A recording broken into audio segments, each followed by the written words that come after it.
Hi friends, మీకు ఒకటి చెప్పాలనుకున్నాను. అంటే చాలా మంది హెయిర్ ఫాల్, డాండ్రఫ్ దాంతో బాధపడతారు కదా. దానికి మీకు హెయిర్ ఆయిల్ తయారీ విధానం ఒకసారి చూద్దాం అనుకున్నాను. చూసేద్దామండి. అరిసి గింజలు, మెంతులు, నల్ల నువ్వులు, ఇది రోజ్మేరీ, రోజ్ పెటల్స్, ఇది మర్చెట్ వాళ్ళు, ఆనియన్స్,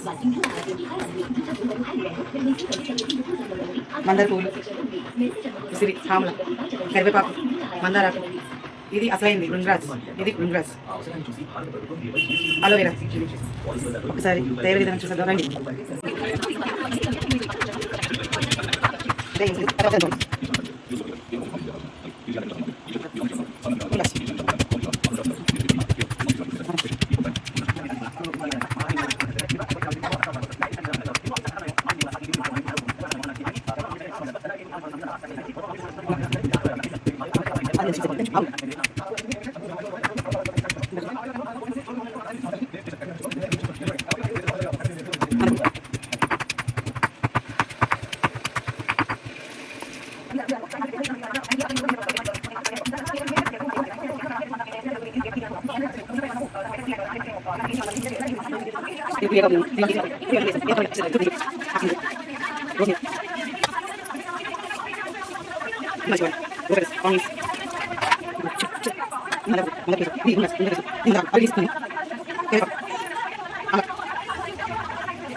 స్మెల్ వస్తుందో కానీ ఈ ఆయిల్ పక్కాగా పనిచేస్తుంది.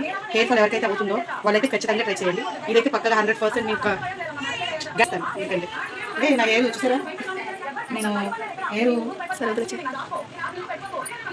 తీసేసి 10 months అవుతుంది. చూసారా, నేను ఈ ఆయిల్ వాడుతున్నాను. అందుకే మీరు ట్రై చేయండి. హెయిర్ ఫాల్ ఎవరికైతే ఎక్కువగా ఉంటుందో, నల్లగా ఒత్తుగా పెరుగుతుంది హెయిర్ అయితే.